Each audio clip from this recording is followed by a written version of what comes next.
Hi, it's Russell Quirk from emove.co.uk in a slightly political mode today. General election just around the corner, and this week we've had all three major political parties announce their manifestos, part of which of course in each one has kind of been housing. When I say kind of been housing, none of the housing elements to each manifesto has been particularly inspiring, I have to say.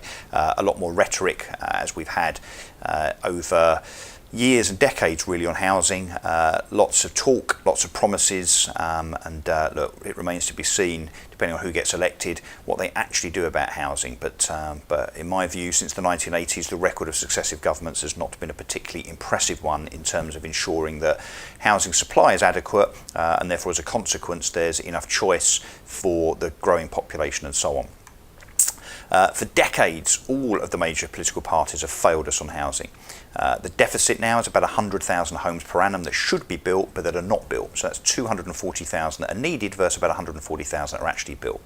We've been let down, and the result is sky-high house prices as a consequence of increasing demand from a population that grows older and lives longer, immigration and a propensity for single-occupant householders.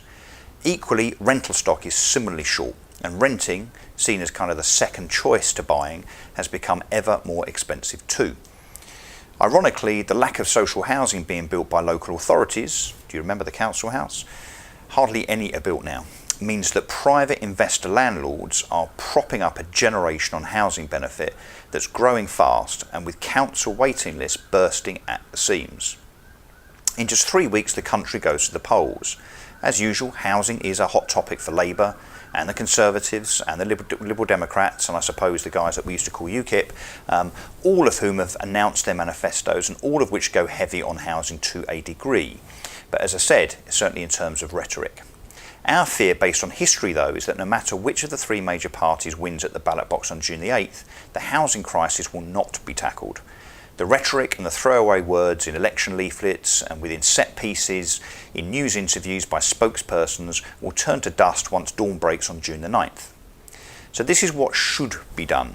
A straightforward plan to build sufficient housing for current and future generations, and to prevent housing being a luxury rather than a necessity, as it is in danger of being if we carry on blindly as now. So this is the eMove Housing Manifesto, the House Party Manifesto. Policy number 1. We need a Secretary of State for Housing and Planning. We must appoint the Housing Minister to Cabinet.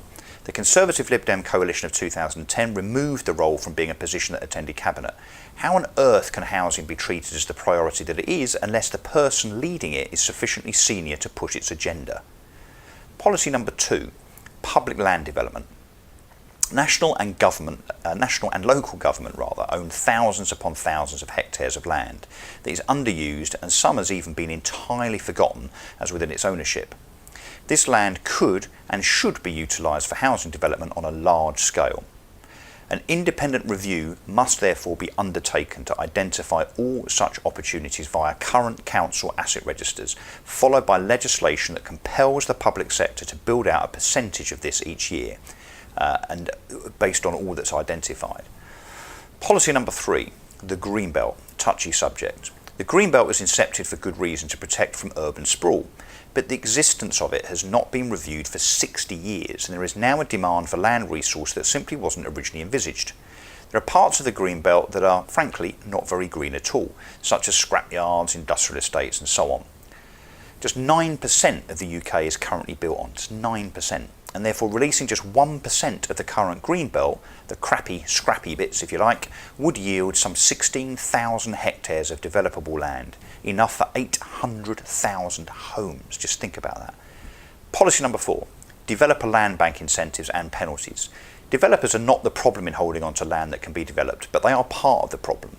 The larger house builders land bank up to 10,000 plots of land each at any one time, albeit that this does represent widely differing statuses of developable land. So some of it does not have permission, may take some time to acquire such permission and so on. So it's kind of fragmented in terms of its status. But having said that, it is in the interest of the major house builders to drip feed the building of their stock based on what their shareholders ultimately require of them, rather than when the country requires that building to be incepted.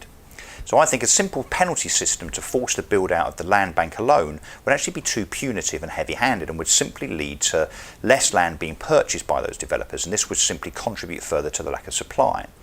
So instead, we think that developers must be incentivised to release more land for building.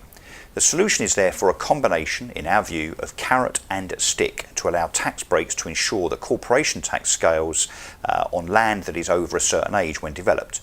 Land in ownership, for instance, for less than 5 years would attract a lower corporation tax rate than land that has been owned by them for more than 5 years. There you go, carrot stick. Simple. Policy number 5. Any term assured short-hold tenancy agreements. The number of people renting their homes, often through necessity as they're unable to afford to purchase, is climbing. The rate of owner occupation is falling. Yet the standard assured short-hold tenancy agreements that are used by up to 1 million renters each year is in desperate need of updating. The AST is a relic of holiday lets and provides a maximum term with which to offer and afford adequate protection to both landlord and tenant of just 1 year. Now, 1 year is simply not enough for a family to settle and to feel confident in making their rented property a home for the long term. Too often, a landlord will hurry the tenant out the door at 12 months rather than perhaps renewing the agreement. So therefore, our proposal is that ASTs are permissible for any term that the landlord and the tenant so agree between themselves, and with the same legal protection for both sides as the currently used AST agreement. Policy number 6, the Social Housing Investment Scheme. Social housing, much like housing overall, cannot simply be relied upon based on a purely market-led approach.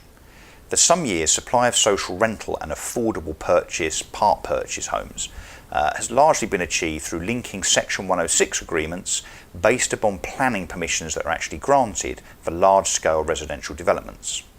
So hence, when developers decide to slow down house building per se, social housing flow suffers, despite demand actually increasing regardless across the country. So therefore, the Social Housing Investment Scheme, our scheme, would allow individuals and companies to invest in building social housing schemes in return for the monies that they invest being deemed tax-free. After 5 years, they would be permitted to sell the scheme onto a further such investor or to a housing association. The result will be that the private sector are therefore actively being encouraged to fund standalone social housing that will ensure a significant boost to supply. Makes sense. Policy number 7, controversial. GB Developments Limited. The market-led approach to providing adequate housing supply does not work. Notwithstanding our proposal around developer land bank incentives and penalties, there is a need for a different approach to ensuring that enough homes are built. So we propose a radical change to development that is predicated around a publicly owned property developer being established and that actively seeks out private and of course publicly owned sites that it then achieves planning consent for and develops itself. The country simply cannot any longer rely upon the private sector alone to provide our growing population with accommodation, and therefore a competing entity in the form of GB Developments Limited, or whatever you want to call it, will take them on head to toe and to beat them to the punch on acquiring land and building on it. Profits would be reinvested in further development schemes, and the whole thing would be owned by the taxpayer.